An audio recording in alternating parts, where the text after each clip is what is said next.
So, Rainey, Yes. let's talk about Ava. Yes, let's talk about her. So, when you were getting into the role of Ava, how did you feel initially when you first read the script? Did you immediately connect with her, and did you feel empathy or even sympathy for her and what she was going through?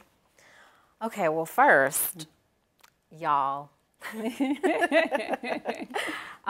you know, rewind. I got the script. I got a phone call at 9:30 at night on a Sunday from one of the producers, and I had worked with her on Being Mary Jane, and she asked me if I could participate in your project. And crazy enough, I'd actually seen a casting notice about it a few weeks before, and I remember, like, it was too late for me to apply for it or whatever, but I remember thinking, oh wow, that's a really cool project. I want to see what it looks like. So when I get this call from her, and she's like, it's called Black Girl's Guide to Fertility. I was like, wait, I just saw something about this recently. So I was excited to be able to be a part of it because, you know, fertility is such a taboo subject in our community. And from an artist perspective, I'm always looking for something that I can really sink my teeth into that's going to allow me to have the emotional roller coaster and that also has like an advocacy portion of it. Because for me, you know, I don't only want to entertain, I want to educate and inspire as well. Yeah, and that was such a big thing. Like I said, it was, okay, we were in a panic, like, oh my God, what are we going to do? Because the person we had casted was injured. And in the script, we have this dance sequence, and we're like, oh my God, like, we have to have someone dance. And so when Carmenette called you and we were talking about it, I know once you got on set and you realized what there's like a real dance, like there's a real choreographer, you know, like how did you deal with that just kind of being thrown into the fire? How did you deal with, okay, I have to learn these dance steps like in one day? And our choreographer is the bomb. Like he's like, been all over the world. Oh, done so you everything. have Otis Salid, who is like this well-known, award-winning choreographer. Just throw me to the fire, why don't you? But no, in all seriousness, he was so warm and understanding, and you know, he talked to me about how I don't need to approach it like I'm trying to dance. I need to approach it like my work as an artist, which is I'm expressing something. And, you know, him just allowing me to kind of figure it out myself, figuring out like, where am I coming from a truthful, emotional place? That is why I'm doing these moves as opposed to me trying to learn choreography. Because girl, let me tell you, it's crazy though, because, you know, Ava deals a lot with shame and fear, and for me in the past, like I had a lot of fear and shame around dancing. I was a little black girl with no coordination and no rhythm. So having the opportunity to just kind of be thrown into the fire really forced me to confront some of my own fear. And it was just such an amazing experience. I was crying. Crystal, the director, was crying. You were probably crying. Everybody was crying. Everybody on set was crying. Yeah, everybody was crying. So it was a really great experience. And I just, like I said, I saw the posting about this weeks before. I ended up being asked at the last minute to do it. I had to be on set at 7 a.m. the next morning. And she was there on time. And I was there on time.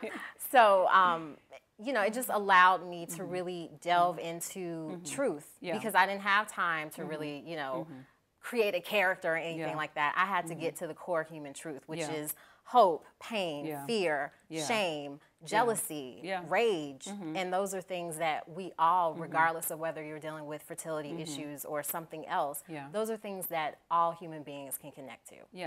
And so how do you feel? I know you're married and recently married. How did you feel being thrown into this character and then having a stepson? And how did you feel those dynamics work within the marriage between you and Mike? How did that make you feel? Okay, you're a stepmom, but you're also fighting to be a mother. What was that like for you in the character? So just to clarify, my husband's name is also Mike, but we're talking about the character. So it was meant to be. Right, it was so meant to be. You know, her having a stepson, as soon as I read that, I was like, oh, we're going to definitely be tapping into the issues of envy, but then like trying to be the good person who doesn't allow them to even go there. And I think that's something a lot of people can really relate to because how many times have you, you know, seen someone you care about really succeed at something, and you're still struggling to have, you know, that breakthrough in your own life. I know for a fact that being a step parent is very difficult. I have family members and friends who are step parents who are doing an amazing job, but some of the struggles that they dealt with, I can only imagine if on top of that, not only are you a step parent, but now you're dealing with, I can't have a child of my own. So for me, it was just really important to tap into the true emotional place that was coming from. And then how do you feel? And so this issue, I've dealt with this as well, just talking about infertility, the whole colorism aspect. And so even when we were casting, I was so intentional, like, I don't want the person to be, you know, like complexion, because I don't want to deal with that whole thing. And the person saying you're not black enough and blah, blah, blah. Because I've dealt with that just talking about infertility of black people, or you're not black enough to talk about it. So how did you feel even with the character and you being bombarded with questions about, you know, well, your complexion, or, you know, you're not black enough to talk about it? So when I read that scene, I started laughing because I was like, oh, this is my life. I feel like, you know, there's so many taboo things in our community, and colorism is something that we talk about to a certain degree, but a lot of times it comes from the perspective of people who were victimized because they were darker skinned. And we don't really talk about the experience of light-skinned people who, whether intentionally or not, have also been victimized. I think not really knowing how to fit in because you look different, or because you sound different, or because you act different, or because you like different things. We don't really talk about how that can affect people from a holistic perspective, whether you are dark skin, brown skin, light skin, red skin, whatever. And so I think it's just so important that we start having and continue to have conversations as a community about how can we come together to really just take the lid off of all this trauma that we've had for 400 years in this country with no therapy. A lot of this all stems from trauma and a lack of therapy in our community. And you know, infertility is just one of the many things that we suffer from in silence as a community. And so I'm glad that, you know, this project is something that is talking about infertility, as well as colorism, as well as being a step parent, as well as the financial hardship of being, you know, you're married and then now you're trying to figure out how you're going to have a family. The assumption is as soon as you get married, you have a kid. And it's like, that's not the truth for everyone. That's not everyone's truth. Yeah. And lastly, if there was one person, aside from Oprah, that you want to see this series, who would it be and why? Well, I would say the entire Congress, the Senate and the House of Representatives. Hello.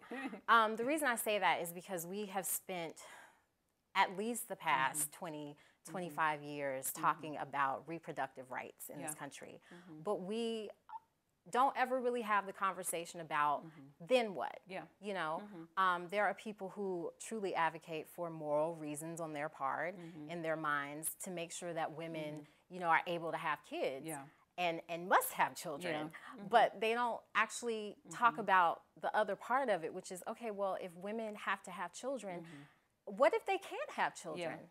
What resources are there for them? What do they do? Right. And then on top of that, once I have a kid, how am I supposed to afford a child when daycare in this country on average is more than $1,700 a month, you know? Well, thank you, Rainey. This has been a pleasure. Absolutely. Thank you.